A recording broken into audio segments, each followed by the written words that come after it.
Isaias 12. Awit sa pagpasalamat. Niadtong panahon na mag-awit ang sa tatagsa, pasalamatan ko ikaw, Ginoo, kay wala mo man ipadayon ang imong kasuko kanako o gilipay mo ako. Ang Diyos maoy akong manluluwas, busa musalig ako kaniya o dili mahadlok, kay ang Ginoo maumay akong kusog o panalipod. Ug siya ang akong manunubos. Uban sa kalipay, magkalus ka sa mga atabay sa kaluwasan, ug muingon ka ni atong adlaw. Pasalamati ninyo ang Ginoo, sangpita ang iyang ngalan, imantala ang iyang mga nahimo ngadto sa kanasuran, ug isangyaw nga halangdon ang iyang ngalan, pag-awit ug mga pagdayeg sa Ginoo. Sa kay kahibulungan ang iyang mga buhat. Imantala kini sa tibuok kalibutan, singgit ug pag-awit tungod sa kalipay. O kamong mga katawhan sa Sion, kay gamhanan ang balaang Dios sa Israel nga anaa sa inyong taliwala. Silutan sa Dios ang Babilonia, Isaias 13. Mao kini ang mensahe bahin sa Babilonia nga nadawat ni Isaias, anak ni Amos gikan sa Dios didto sa usa ka buntod nga lahawon kaayo. Iisa ang usa ka bandila, ug singgit ug kusog ngadto sa mga sundalo. Sinyasi sila sa imong kamot pagsulong sa gagusong syudad. Gimanduan ko na ang akong mga sundalo, mga tawong andam sa pagpahamtang sa akong kasuko. Pamatia ang kaguliyang sa daghang katawhan dito sa mga bukid. Pamatia ang kaguliyang sa mga gingharian ug sa mga nasod nga nagkatigom. Ang Ginoo labing gamhanan, nagtigom og kasundaluhan alang sa usa ka gubat. Gikan sila sa mga nasod nga layo kaayo, kini sila mao ang kasangkapan sa Ginoo sa pagpahamtang sa iyang kasuko aron paggun-ob sa tibuok kalibutan. Tiyabaw, piduol na ang adlaw sa Ginoo. Adlaw nga mao isilot niya sa katawhan. Busa kawad-ag umoy ang tanang kamot, ug malisang ang tanang katawhan ug mga luya sila. Bation nila ang hilabihang kasakit, sama sa bation sa babayeng nagbati. Magtinan-away sila nga pulos na lisang, ug mangling paghong ang ilang naon. Muabot gayud ang adlaw sa Ginoo, pintas ug sinubanan sa hilabihang kapungot, aron paggun-ob sa kalibutan ug paglaglag sa mga makasasala. Kay ang kabituunan sa langit ug ang Orion dili na mudan-ag, subang ang adlaw na magdagtong, ug dili usab buhayag ang bulan. Silutan ko ang kalibutan tungod sa kadautan niini. Ingon man ang mga dautan tungod sa ilang kalapasan, tapuson ko ang garbo sa mga mapahitason, ug putlon ko ang pagkamahitason sa mga walay kaluoy. Himuon ko ang tao nga mas lisod pangitaon kaysa lunsay bulawan. Uyugon ko ang kalangitan, ug matay-og ang kalibutan sa nahimutangan niini.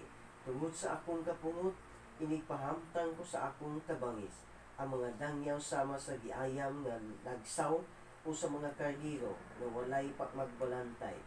Ang katatagsa uli sa iyang banay ug mukagyo ngadto sa iyang nasod. Kadtong hidakpan patyon, dambusa ng ilang mga bata hangtod mamatay. Samtang magtanaw sila, tulison ang ilang kabalayan ug panglubuson ang ilang mga asawa. Ipasulong ko ang taga-Babilonia sa taga-Media na walay gusto sa plata o sa bulawan. Pamatyon ang ilang mga batanong lalaki, pinaagi sa pana. Wala sila'y kaluoy sa gagmayng kabataan. Ang Babilonia ang labing tahong sa mga ginharian ug garbo sa mga kalyanhon, mahisama sa Sodoma o sa Gomora. Inikastigo na sa Dios kanila, wala na imipuyo niini hangtod sa kahangturan. Wala na unyay taga-Arabia na magtukod pa dito sa iyang tulda. Ni may mga magbalantay sa mga karniro nga adto dito mupapahulay sa ilang mga hayo. Ang mamuyo dito mauna ang mga mananak nga ihalas, ug ang kabalayan mapuno sa masaba nga mga mananak. Adto na dito puyo ang abistros, ug magdula-dula dito ang mga halas nga kanding. Dito sa mga turi o palasyo, adto na namuyo ang mga irong ihalas, Doon na ang katapusan sa Babylonia, ug moabot kini sa walay langan. Isayas 13. Isayas 14. Na mauli ang mga binihag, ipakita sa Ginoo ang iyang kaluoy sa iyang katawhan, ang Israel ug pilion gihapon niya nga iyang kaugalingon. Ipahiluna niya sila sa ilang kaugalingong yuta, ug ang mga langyaw mutipon kanila magpagpuyo. Kuhaon sila sa katawhan sa ubang kanasuran ug dadon balik sa ilang yuta, ug himuong ulipon sa katawhan sa Israel ang mga kanasuran dito sa yuta sa Ginoo. Sila na usab ang bihag sa nagbihag kanila ug maghari sa nagdaog-daog kanila. Isayas 14. Ano rin mahitabo nga di mo diri nga kuan litay og ano rin kuan dili linog.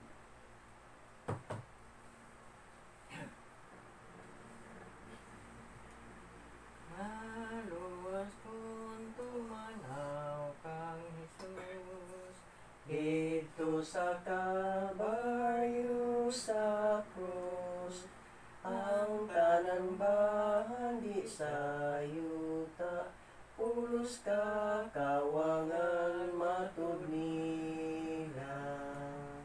May kinabuhi ikaw, kung kaniya tumanaw, kaluwasan sa kalan, saway bayad ihatag.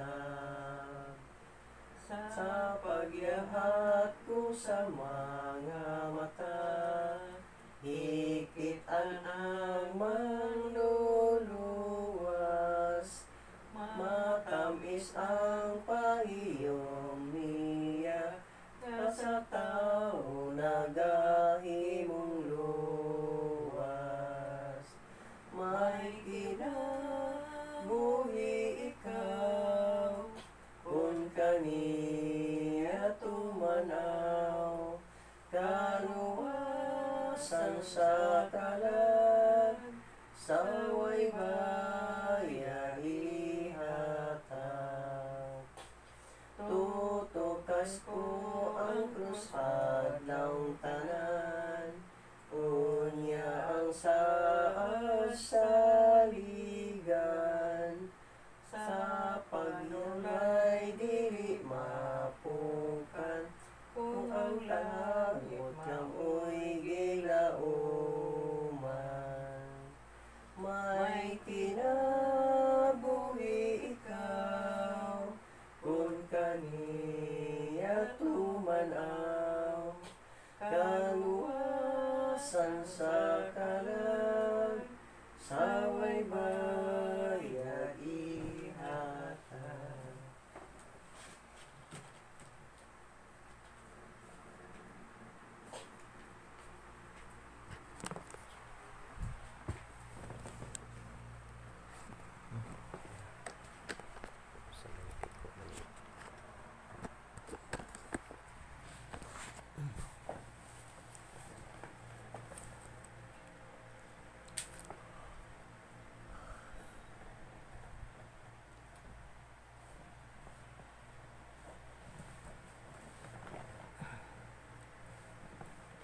labing gamhanan o makagagahom na mga Diyos, tag-iya ikaw sa mong kinabuhi. Aniya kami nagatiko sa mong mga tuhod, aron sa pagpasalamat kanimo sa imong pag-amping kanamo tibok gabi. Kung nahidangat kami ni ining dapit sa sayong kabuntag, samtang kami amahan magasugod sa among inadlaw nga pahinabuhi, una sa tanan nga hinamot kami ang Belang Espiritu ang piguban kanamo karon, aron kini muli maghatag og ng kaligong sa among pagtuo. Panalanginin kaming tanan sulod ang panimalay. Iway mo kami kanunay sa matang sa meditasyon ug disgrasya. Ligo na kami bisan pumang sa daghang mga pagsulay sa among mga kinabuhi, makabarog kami Ginoo. Kabangi sa aming tanan Ginoo. Gahi kami sa espiritu o sa kamatuan. Kaya wala kami mahimo sa mapagaling na amahan kung wala ikaw. Busa mo kanina kung ako sabihan po Ginoo nga si Janvi nga tuwa karon sa Sambuanga. Napangin taon silang tanan Ginoo. Natari siya bugang puso, kaligwan silang magtiulis sa pagdalagan aron mulampos sa ilahang tuyo dito. Amahan mo, anakas pangalangit, dahil yun ang imong alam. Muabot ka namin hindi ang ilan. Kung batuman ay matubuo, pinagsutan mo sa langit. Ang kalamo namo sa matag-adlaw, hihatag ka namo ni imong adlaw. O pasaylo ka sa mga kalam. Sama sa pagpasaylo sa mga kasalanan namo. Kung dili mo kami itugyan sa mga panulay, nunuan, wasa kami tawagan. Kayo imo rin hanggan ang gahong bulimang hangtod sa kanggulan. Amen.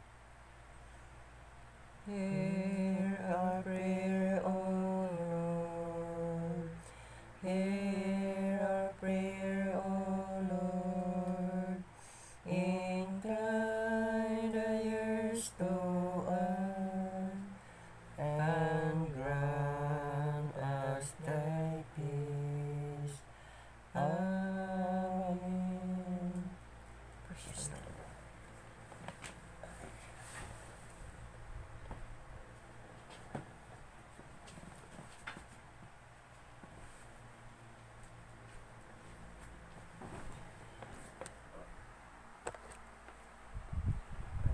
Thank you for watching, guys. God bless us.